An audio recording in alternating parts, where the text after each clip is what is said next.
So I bought a guitar about 7 years ago. It's a beautiful acoustic guitar. I don't remember the exact model, but I do remember the feeling of seeing it for the first time and holding it. The weight of it, the smell of the wood, the way it looked against my wall in my office. And sitting holding it, I thought to myself, I'm going to learn how to play this. I'm going to be the dad who plays guitar. I could already picture it. Me sitting on the deck with the kids, strumming something simple, everybody listening, maybe an 8 Brothers song, maybe Damien Rice, but something that would make people say, I didn't realize you played. Unsurprisingly, in the beginning, I was terrible. And I don't mean I was rusty or needed practice. I mean, my fingers did not understand the assignment. I could not make a clean chord to save my life. The transitions between chords sounded like a cat walking across a broken piano.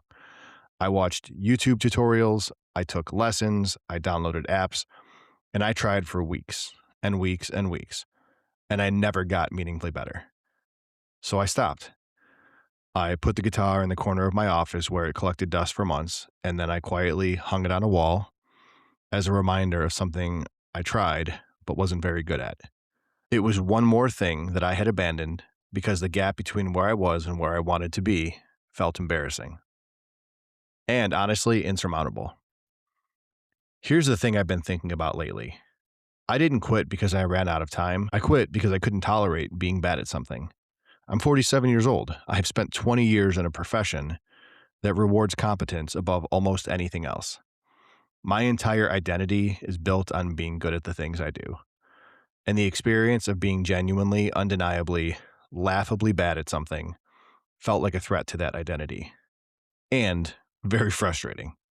So I retreated and turned back to the things that I'm good at, where it's safe, where nobody sees me struggle. And I think that might be one of the saddest things I've ever admitted on this podcast. That's why today, when we come back, I'll be making a case I never thought I'd make. The case for doing something you're bad at.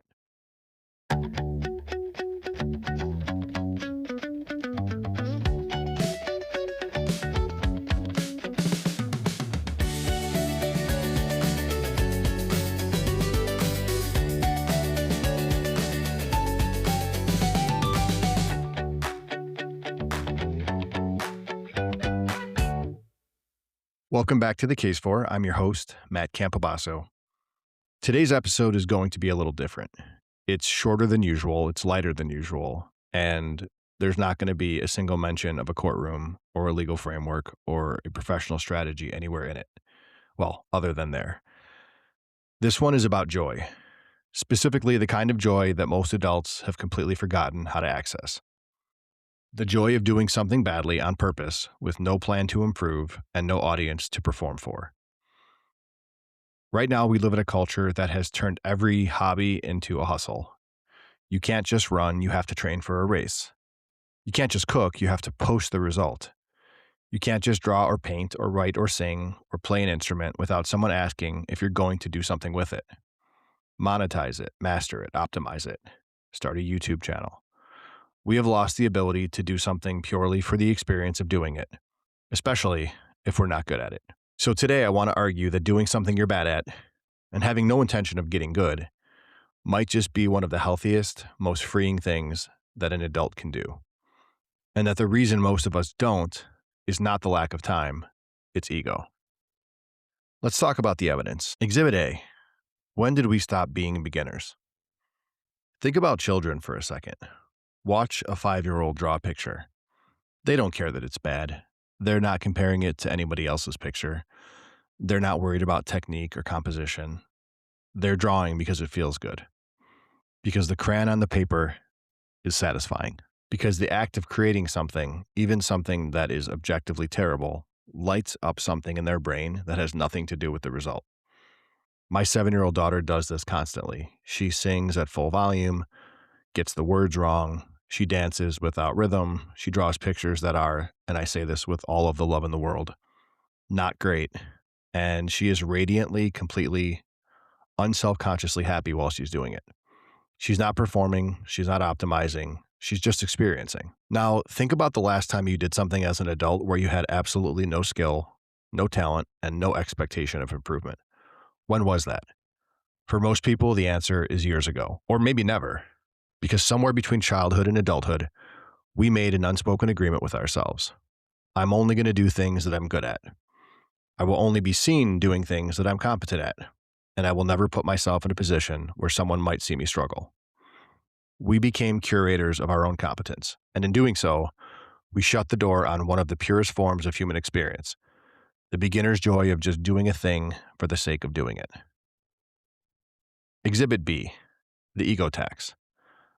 I want to be honest about why I quit the guitar. It wasn't a lack of time. I had time. It wasn't money.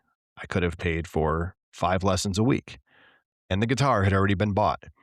And it wasn't interest. I genuinely wanted to learn. I love music. It was all ego. I am someone who has become accustomed to being good at things. And I'm not bragging. It's a diagnosis. My whole life, my job, my ability to pay the bills has been built on competence. I was a good student. I'm a good lawyer. I'm good at my job. I always aimed to be the person in the room who had it all together. And when I sat down with that guitar and could not produce a single clean sound, something inside of me recoiled. Not because my fingers hurt, but because it hurt my identity. Being bad at something when you're an adult is a specific kind of vulnerability. It's not the same as failing at work or making a mistake in a relationship. It's more fundamental than that. It's the exposure of not knowing, of not having the answer, of being the person in the room who is obviously struggling. And for people who have built their lives on being capable, that exposure feels existential. So we avoid it. We stick to what we know. We get better at the things we're already pretty good at, and we never touch the things that would make us feel like a beginner again. And the result is a life that looks impressive and feels increasingly narrow. You're excellent in your lane, but your lane hasn't changed in 20 years. And somewhere underneath the competence is a person who used to try things just to see what would happen. And unfortunately, that person has been very quiet for a long time. That's the ego tax. The price of never being bad at anything is never being new at anything, and new is where the aliveness lives. Exhibit C, the thing that nobody tells you about joy. Here's what I actually think is happening when a child draws a terrible picture and beams with pride, or when your friend who can't sing belts out a song in the car and laughs, or when somebody plays pickup basketball badly and has the best hour of the week. The joy is not in the result or the accomplishment. The joy is in the absence of judgment. For that window of time, you're not being evaluated. You're not producing an outcome. You're not being measured against a standard. You are just doing a thing badly and existing inside the experience of it. In that feeling, the feeling of being fully engaged in something with zero pressure to perform, is something most adults almost never experience. Think about how much of your day is spent being assessed. Your work is measured, your parenting is observed, your body is compared, your social media is quantified. Every single thing that you do exists inside of a framework of evaluation. And I can speak from my own experience, it is exhausting. Not because the individual tasks are necessarily hard, but because the judgment is constant. Doing something you're bad at is a vacation from all of that.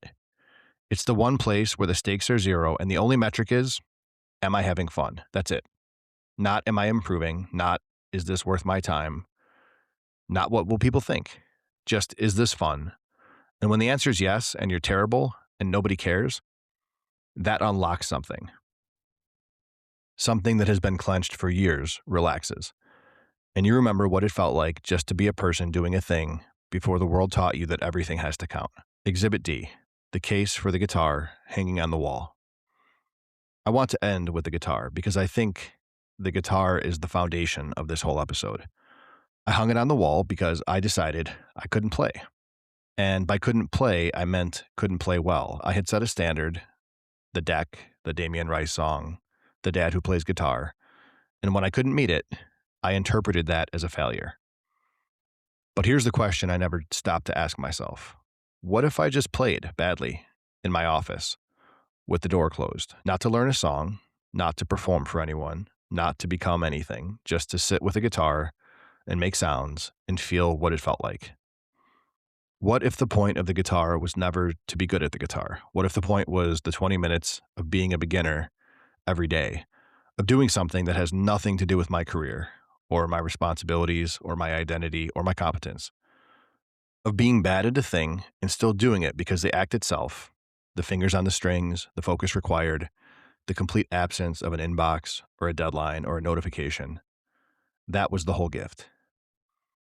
So I think I'm going to take the guitar off my wall, not to learn, not to master, not to perform, just to play badly, but joyfully, like a person who has temporarily forgotten that everything is supposed to count. So I have one objection for today. This is just a long way of saying lower your standards. You're telling people to be mediocre, to not try, to settle for bad. What happened to excellence? What happened to growth? Excellence is great. Growth is great. I've built my career and who I am on both. This episode is not about your career or your self-image. This episode is about the thing that you do at 8:30 on a Tuesday night when everything's quiet and you have 45 minutes that belong to nobody but you. In that window, you do not need to be excellent. You do not need to grow. You do not need to optimize or monetize or master. You need to be a human being who does something that makes them feel alive. And if that thing happens to be something you're terrible at, that's not a failure. That's freedom. The world has gotten enough of your competence. It gets it all day. Give yourself 45 minutes of being gleefully bad at something and see what happens. Here's what I believe. Most adults have let competence become a cage. We've let the need to be good at everything keep us from doing a lot of things. We've let the fear of looking foolish rob us of experience that makes us feel the most human. And the saddest part is that we did it to ourselves. Nobody told us we couldn't pick up a paintbrush or a basketball or a guitar and be terrible. We just decided that terrible wasn't allowed anymore. That being an adult meant only doing things you're qualified for. And that's a complete lie. You are allowed to be bad at things. You're allowed to sing off key, to draw stick figures, to play an instrument that sounds like furniture being moved, to shoot a basketball that doesn't come close to the rim, to dance in your kitchen like nobody's watching, because guess what? Nobody is watching. And even if they were, who cares? That guitar on my wall is coming down later today, and I'm going to play it. It's going to sound awful. And for 20 minutes, I'm going to be the happiest version of myself. Not because I'm good, but because for 20 minutes, good doesn't matter. So do me a favor. Go be bad at something today on purpose, with joy.